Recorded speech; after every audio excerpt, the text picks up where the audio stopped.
everyone. For 11 consecutive nights in Portland, thousands upon thousands of community members have come together to grieve, to show solidarity, and to demand accountability and justice for police brutality, and to demand investment in Black lives following the murders of George Floyd, Breonna Taylor, and Ahmaud Arbery.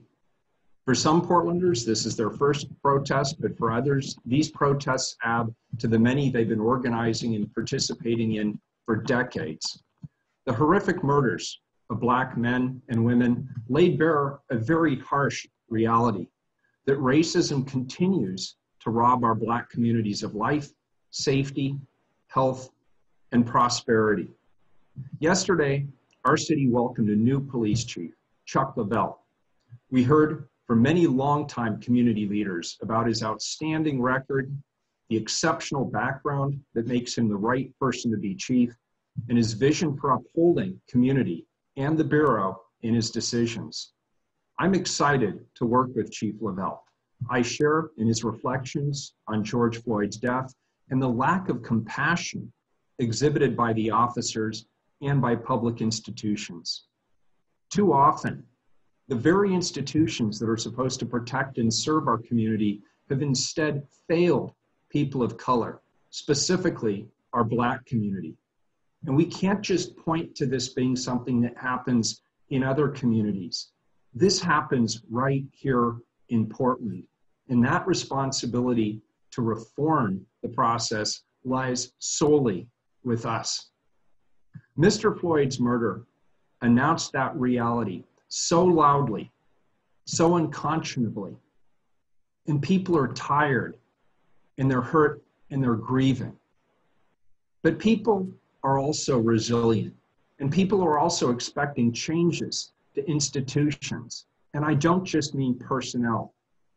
My office has received literally thousands of emails, of phone calls, of meeting requests, of letters calling for accountability, and for major policy and funding changes in how we approach not just policing, but how we approach public safety and how we think more broadly about investing in the health and well-being of Black, Indigenous, and people of color in Portland. These demands called for dismantling the police bureau, investing in Black and Indigenous lives, and introducing major public safety reforms. And I want you to know, as your mayor, I take each of these demands seriously. And I want to acknowledge the leadership, the research, the movement building of our Black leaders and Black-led organizations who've been doing this very same hard work for decades, making the same demands. For too long, the city of Portland underinvested in communities of color, and specifically our Black community. We've been complacent in passing and enforcing regulations that require full adherence to civil rights protections in our private, our public, and our nonprofit sectors. I want to make it clear the root causes, and therefore the solutions, involve much more than the city of Portland's transformation. I want to be clear, the city's transformation is necessary, and that is a responsibility that I, as mayor, and my colleagues on the city council must focus on relentlessly. The city's transformation is necessary, but it's also not sufficient for creating a more just, more secure, and more resilient Portland. We must also acknowledge the systemic divestment and the overt and implicit instances of racial discrimination of Black, Indigenous, and other peoples of color. I recognize specific demands to our city have been made from Black communities for over the last 3.5 years. I should have acted with greater urgency on these demands.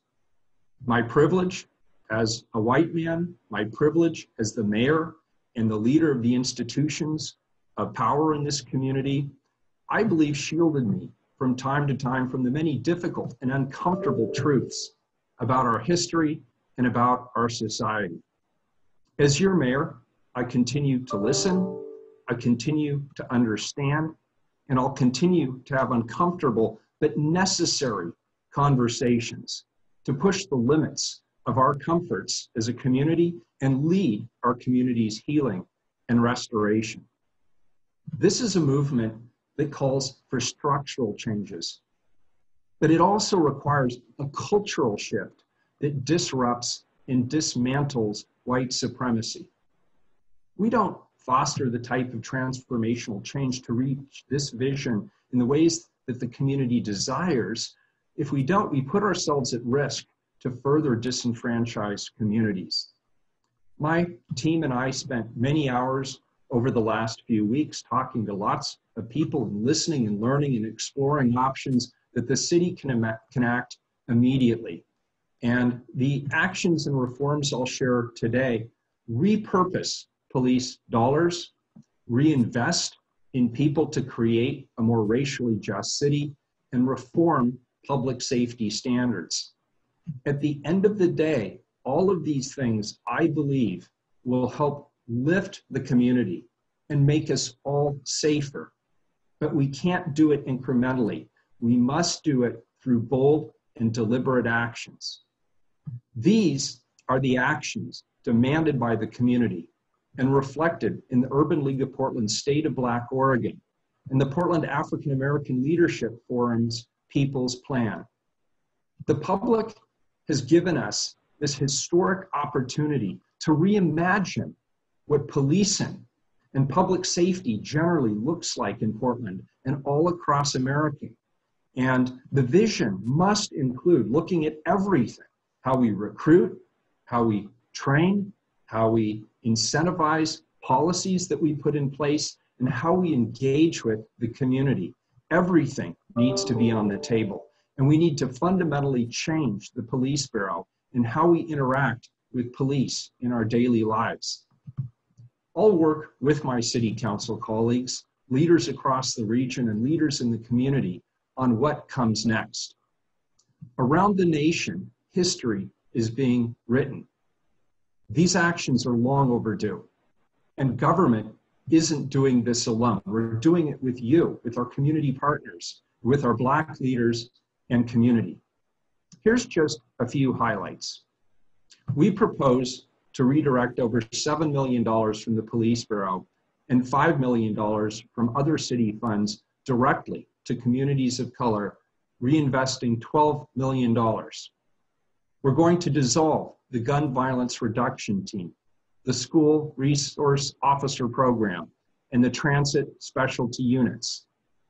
We'll stand with the Oregon Legislative People of Color Caucus to fight for urgently needed reforms, and with our federal delegation to reform the Qualified Immunity Doctrine. We'll ban chokeholds. We'll create a private right of action for intentional discrimination by law enforcement. And we'll reform the use of consent searches in traffic stops, amongst other things. To conclude, this is our opportunity to reimagine every aspect of policing together with our officers, because they will be on the vanguard of major reformation in the Bureau, and we need them, and we need to support them through these major changes. This is a time that calls for bold and, at times, as I said, uncomfortable reforms. This list is part of what's next in our immediate future. It's, of course, just the beginning. There'll be more, because this alone is not enough. Police reform is not enough. It needs to be bigger than just the Bureau, because this does not dismantle institutional racism or dismantle white supremacy.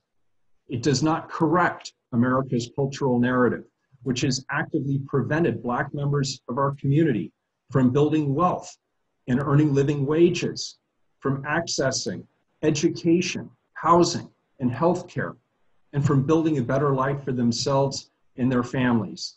But what we're witnessing is history unfolding before our very eyes, and it's a momentum we have not seen in generations. And meaningful, lasting reform will take time, but I'm honored to play a role in helping usher in this new generation of reform. Thank you. Thank you, Mayor Wheeler. Next, we have our incoming chief, Chief Chuck LaBelle.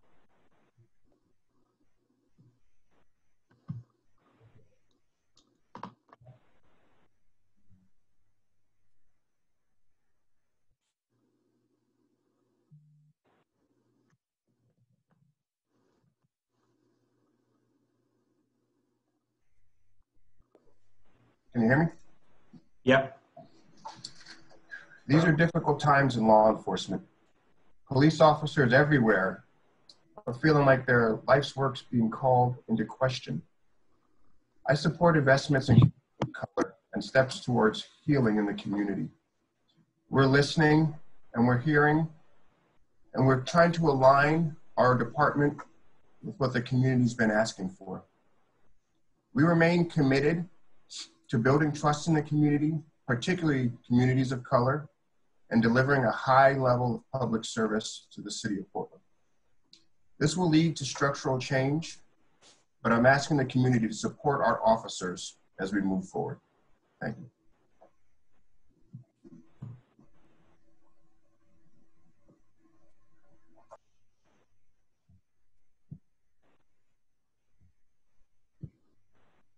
Thank you, Chief LaBelle. Okay, now we will open it up for questions from the media. Members of the media, if you can use the raise your hand function on Zoom, I will call on you one by one and we will get started. Okay. Let's start with Simon Gutierrez. Simon.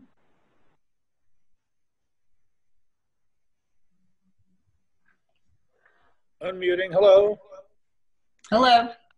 A question for the mayor. Could he tell me what? Could you mute that, please? What is the estimated cost savings from eliminating the gun violence reduction team, and what will become of the officers? My expectation is that the officers will be reassigned to patrol. I don't have the final budgetary numbers at this point. Okay. Simon, does that answer your question? It does, thank you.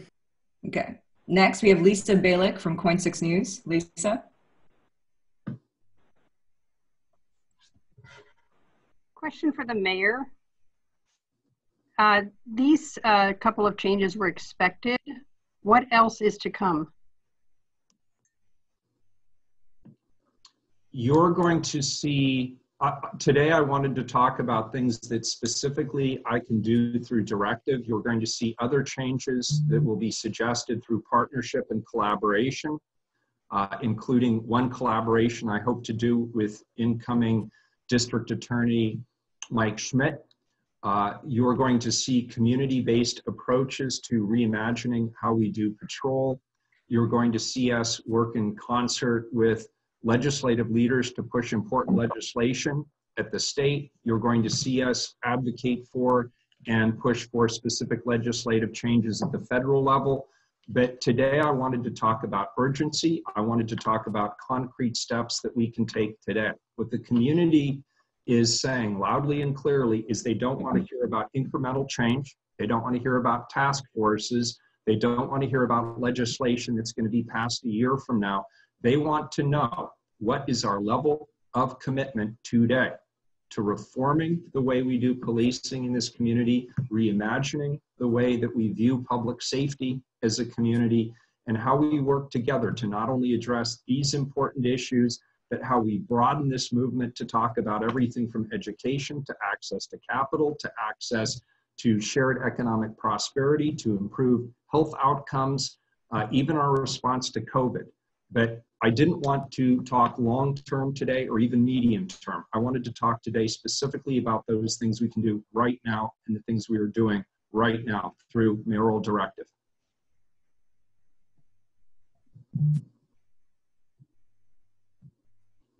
Thank you, Mayor. Okay. Lisa and other reporters who are on this call, we will be sending out a 2-pager with a complete list of the initial steps we'd like to take. So be on the lookout for that right after this press conference is over. Okay, next. Nigel Jaquist from Willamette Week. Nigel.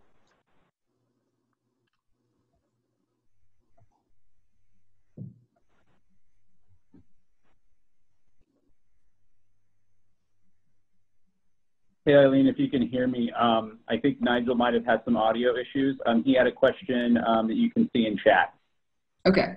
Can you read it? 1 second. All right, it says, can you ask the mayor on my behalf whether these changes will mean more money for Portland street response in the 2020-2021 budget?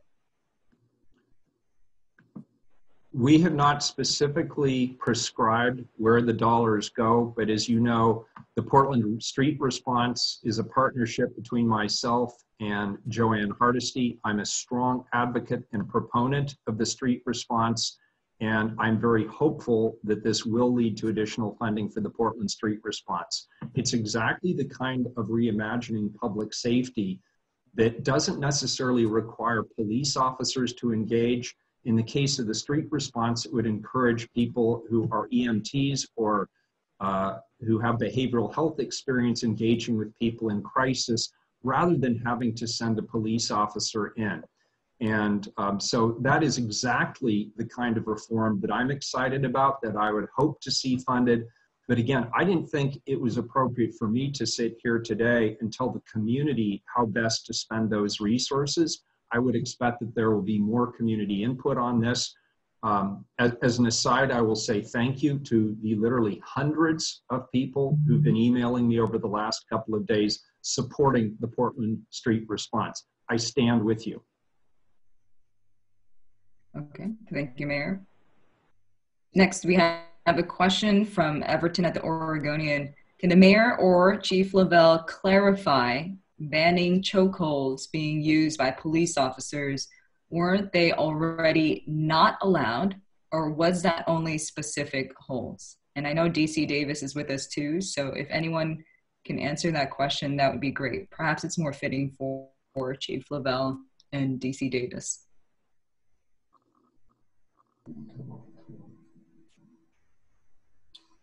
Sure. Right now, chokeholds are banned as a method of control, like as a control hold. We don't use them.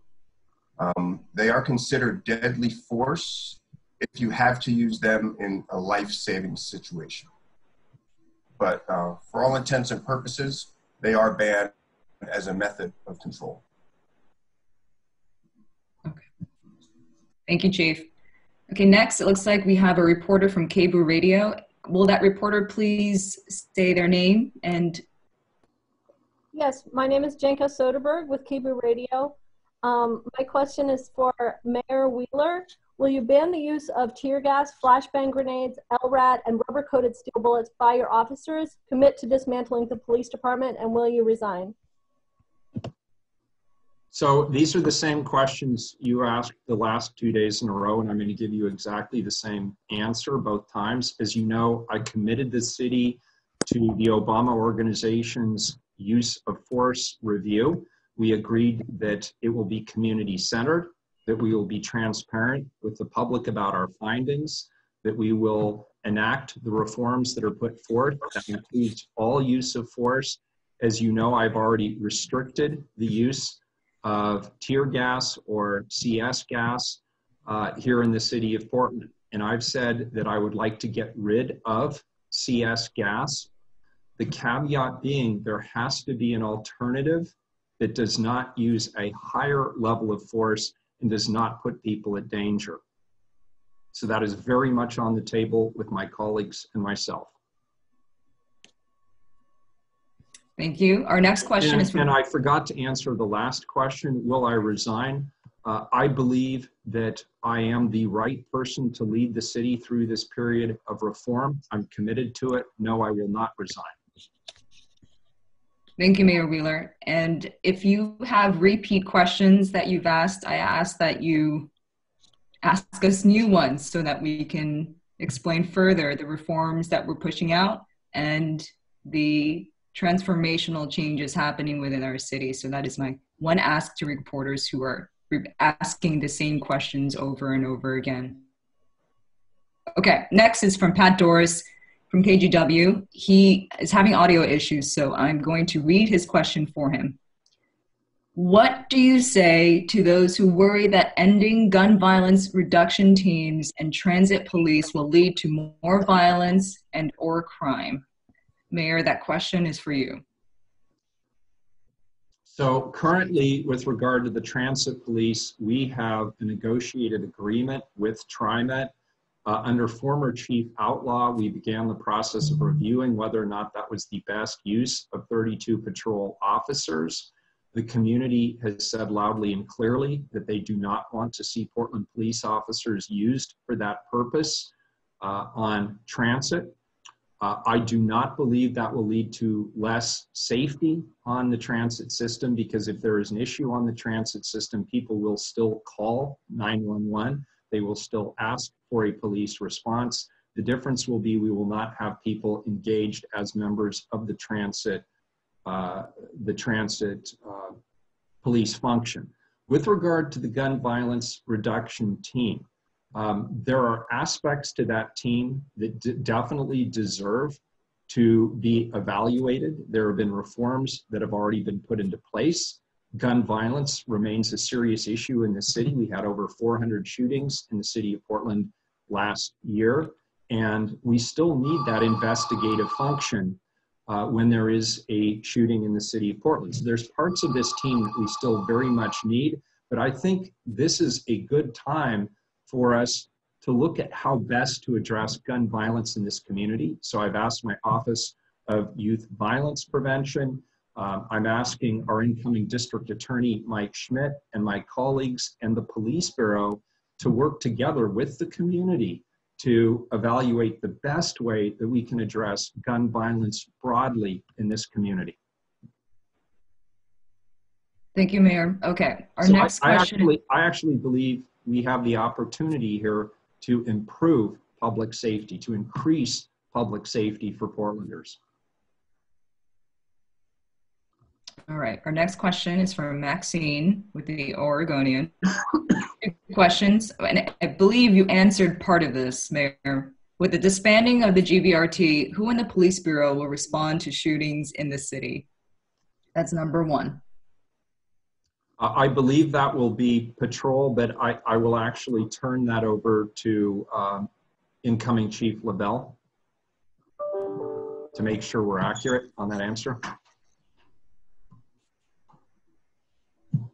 We're going to have to figure that piece out. Those shootings have to get investigated. We have officers in that unit and detectives also.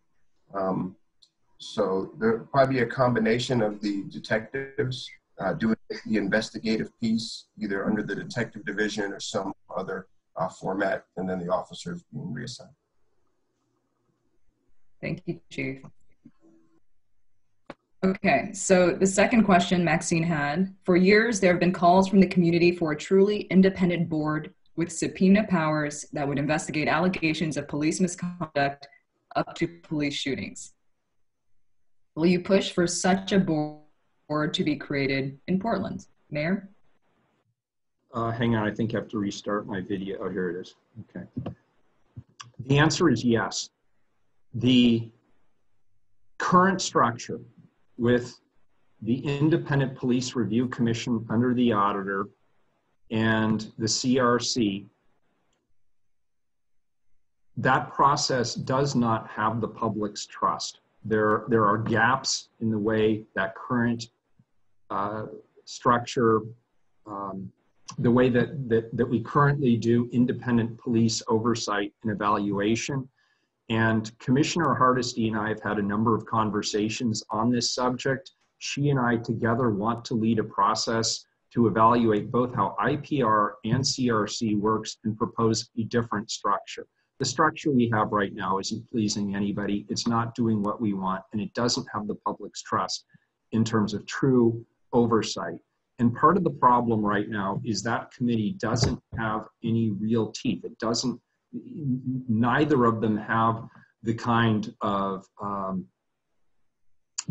teeth that true independent oversight requires. And so the commissioner and I are going to work and see if we can work with community, if we can work with the Police Bureau if we can work with our independent auditor and come up with a better strategy. It's been a long time since we've reformed that independent oversight and evaluation structure, and it's due for an overhaul. Thank you, Mayor. Our next question is from Alex Zielinski with the Mercury. Hey, Alex.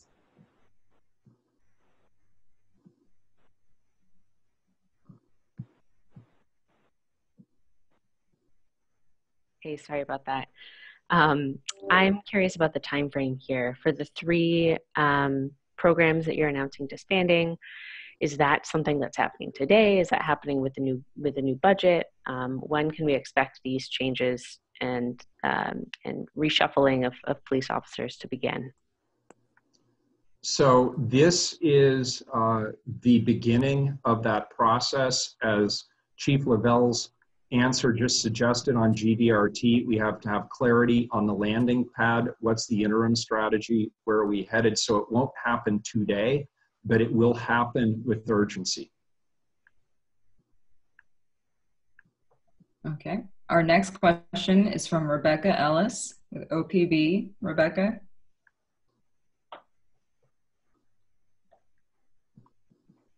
Hey, can you guys hear me? Yeah. You kind of touched on that, but I'm curious what the timing is for the other specialty unit, transit police. So with regard to the transit police, we're currently in an intergovernmental agreement with TriMet.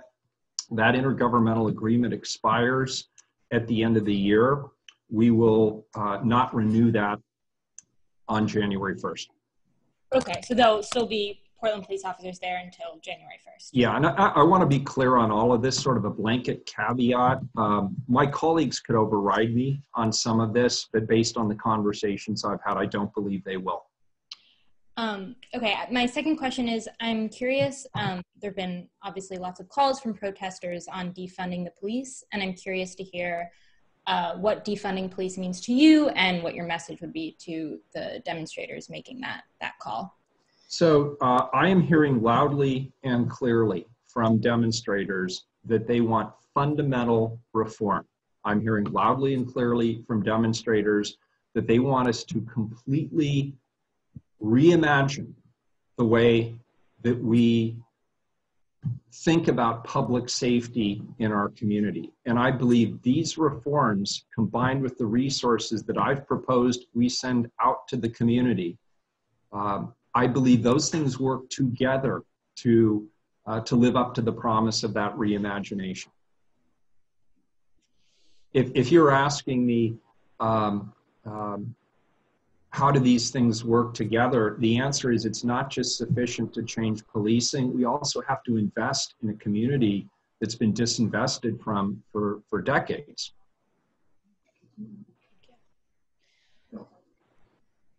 Okay, thank you. Our next question is from Jonathan Levinson. Jonathan.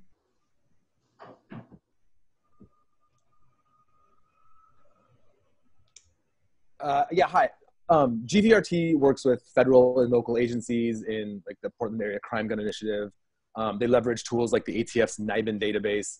Will PPB still be participating in that, or will there still be officers doing that, or is this sort of just a name change, getting rid of the GVRT name, but the functions will stay in place?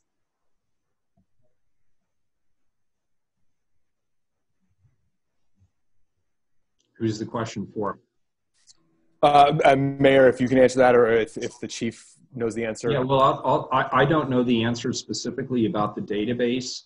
As I said, some of the functions must continue. There are still shootings in our community. The investigative function still needs to happen. There are likely some partnerships that need to be continued, but we are going to work with the incoming district attorney and with the police bureau and with the community to determine the better way to stop gun violence in our community. The people working on GVRT are outstanding individuals. I'm just not convinced, and others are not convinced, that we've landed on the right structure to really make a meaningful impact reduction in the number of shootings in our community. Mayor, the next question is... Can I add to that? Are our current setup, The NIBIN piece is done by GVRT officers. They're currently the only ones who are trained to actually operate that system. So without that unit, we won't have anyone to do that portion of the investigation. Can I ask a follow-up real fast? If a lot of these functions are going to remain in place, or maybe if the NIBIN part's not, but if Mayor, you said a lot of those functions are going to remain, where are the dollar savings coming from? So there are multiple ways that we have identified dollar reductions. First of all, we're looking at multiple sources, including using flat out reductions, constraints, vacancies, and cannabis dollars.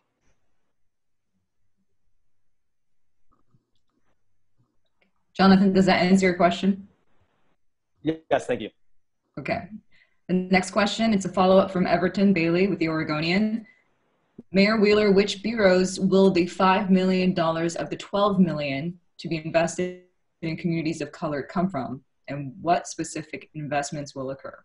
Well, the answer is I am asking and already have directed through the Chief Administrative Officer that all of our bureaus consider how we can uplift our Black community and our Indigenous and other communities of color through our bureaus. The Police Bureau is the focus because of the murder of George Floyd. The conversation right now is about fundamental policing reform. And I don't want to take away from that moment, and I don't want to lose focus on what the current movement is about. But we also have to talk about the work of other bureaus and other jurisdictions. And so I've asked my bureaus across the city to find us an additional $5 million in addition to the constraints that we've already put forward to help us make new investments in the Black community in Portland. Thank you, Mayor. Okay, our next question. Yeah. Sorry, go ahead. Never mind. Our next question is from Mila at KGW. She wants to know if you are considering reassigning the Police Bureau. Not at this time, no. Okay. And I see another question in the Q&A section from Rebecca, but I'm assuming that was answered when she asked you. So unless she texts me otherwise, I will move on to the next question. The next question is from Dan Haggerty with KGW. Where do you expect to see any pushback from the police union, and how pivotal are these upcoming contract talks to the level of reform being discussed? I am grateful for the question because I want to underscore the pace of change that we're asking from the men and women who serve in the Police Bureau. And it's withering. They've been standing out there on the front line throughout the middle of the night. They are tired, they are exhausted as they hear conversations nationally and locally about policing. I know they are hurting. I know their families are hurting. I know that their morale is very low right now. And I want to remind them that this is not about them personally. This is an opportunity for us to really change the way public safety has been done in our community and in our nation. This is really the first time our generation has had the opportunity to throw everything on the wall and ask honestly and with integrity, have we gotten it right? And what the community is telling us overwhelmingly is no, we haven't gotten it right. And so I'm asking a lot from the men and the women in the Police Bureau. I'm asking them to join me in being as open-minded as possible, as humble as possible, as transparent as we can be with the community about how we can work together to do even better than we're doing right now. I have said many, many times from the podium that I have great confidence in the men and women of the Portland Police Bureau. And I want to be clear, that confidence has not waned at all. I know they're hurting, but I also want to remind them this is really about the institution. It's about the institution of policing. And we have a really amazing opportunity here. The Police Bureau, my colleagues, and me and the community, we have this opportunity to really bring all of our expertise, all of our experience to the table and really get it right. And we cannot do it without the men and women in the Portland Police Bureau. I have 2 members of my staff that collectively have served in policing for over 4 decades, maybe even closer to 5 decades. It's really hard hearing your life's work called into question. And I get that, I understand that. But this is our opportunity to really take that experience and that life's work and not see this as a referendum on that work or a criticism of the way we've done things or how we've lived our lives or what we've done. This is an opportunity for us to work with community to build something really remarkable, something innovative, something transformative, something new that will improve public safety in our community, because we all know collectively we can do better. I would expect the police union to have differences of opinion about this. I speak to union leadership on a regular basis. I believe we have very good communication and collaboration, and they worked with us as we've talked about how to help balance a budget that was already a very difficult budget before this. And I would expect we'll have some difficult conversations going forward. We'll probably have some heated debates, but I know we all want the same thing. I know we all love this community, we support this community, and we want to see our community be safe. And so the burden is not just on them, it is not just on us. We need our police officers, we need to support them, and they also need to work with us. And the men and women I've talked to, spoken with in the Portland Police Bureau, they're up for it. They're up to it, they're ready for the challenge, and they're ready to be part of history. Thank you, Mayor. Our next question is from KBOO Radio. She has a follow-up. Yes. Last night, Seattle pulled the police from the streets for the most part, and the protests were the most peaceful they've been since this movement started nearly 2 weeks ago. Would you consider doing the same, pulling the police from the streets during the protests to allow for peaceful protests without the nightly declaration of an unlawful assembly and the ensuing attacks on protesters? Well, you know, again, as I've said many times,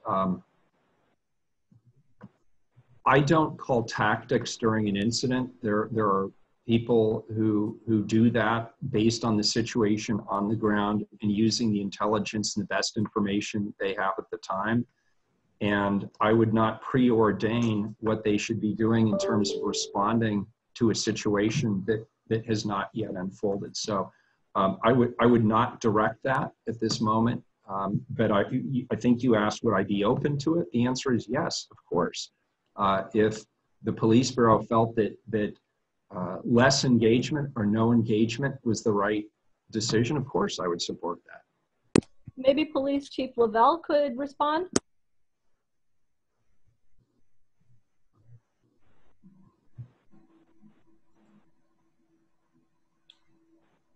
We're in a position where we have to protect the folks who are in the Multnomah County Detention Center, who are also in this building. We've reduced the amount of people that we need to do that to the bare bones level that's required to maintain the safety of this building.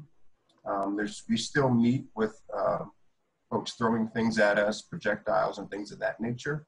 So we have to be able to respond to that immediate situation. But we're going to do what we need to do to protect the folks who are housed in this building. Thank you, Chief. Okay, our final question is from Alex Zielinski with the Mercury. She has a question for the Chief. I know you were a student resource officer for years, and you have spoken positively about it. Do you support City Council's decision to dissolve that program, and why?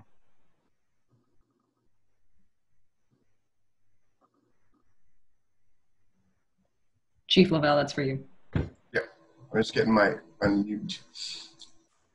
That's a tough decision. I spent 4 or 5 years at Jefferson High School, and I know the relationships that were built there. Officers who were in our school police division did an outstanding job connecting with youth, having conversations, building relationships. They did a great job, and it was a great unit. Like the mayor said, we're at a crossroads in policing. We understand some things have to change, and when they do, we have to adapt to them and adjust to them. So it's not a reflection on the officers or the unit or the type of work. It's just the evolution of what we're dealing with at the present time. And my job is to lead the department through these changes. Thank you, Chief. And I just got some new questions, so we're going to answer a few more. The next question is from Lisa Balick at Coin6. She wants to know, Mayor, what are your plans for CERT, the Special Emergency Response Team? Will you disband it? I want to know more. I have heard calls to disband it, but I want to know more. The CERT unit would be used in an active shooter situation. I have seen the CERT unit in action in a hostage-taking situation. So again, I'd want to know if my colleagues decided to eliminate that unit, what's the alternative plan? What are we replacing it with? Got it. Okay, last question. Dan Haggerty from KGW. He wants to know, how can $12 million of city money be redirected at a time when COVID has put such a massive strain on the budgets of every department in the city? Where is the money coming from? So I believe I answered that previously. It will come from a combination of sources, including savings within the Bureau itself, and that could be anything related to materials and service. It could be other savings. It could be putting projects on hold. It will certainly include vacancies, which are currently being held. It will include some cannabis resource as well. So it will be a combination of different items. Okay. All right. Different sources is the right way to put it. Okay, so I think we answered everyone's questions. If you have more questions, you know how to reach me. I want to thank everyone for joining our press conference. Members of the media, just a reminder that you will be getting a press release shortly with a complete list of our proposed reforms. So, Eileen, can I say one more thing in response of course. to the question that was just asked? Look, there's no easy answer here. Let's be really clear. Let's be really clear. There's no easy answer here. As I indicated earlier in the press conference, we already were in a tough budget situation. But the community has spoken loudly and clearly. And I have pledged as the mayor to listen, to understand, to consider ideas that are being put forward, and to show real faith in transformational change. So regardless of the situation in which we find ourselves, I believe the burden is on me and it is on us to show that we are committed to transformational change and reimagining how public safety looks in this community. I believe we can find those savings without jeopardizing the public safety, but it won't be easy. If it were easy, we would have done this a long time ago.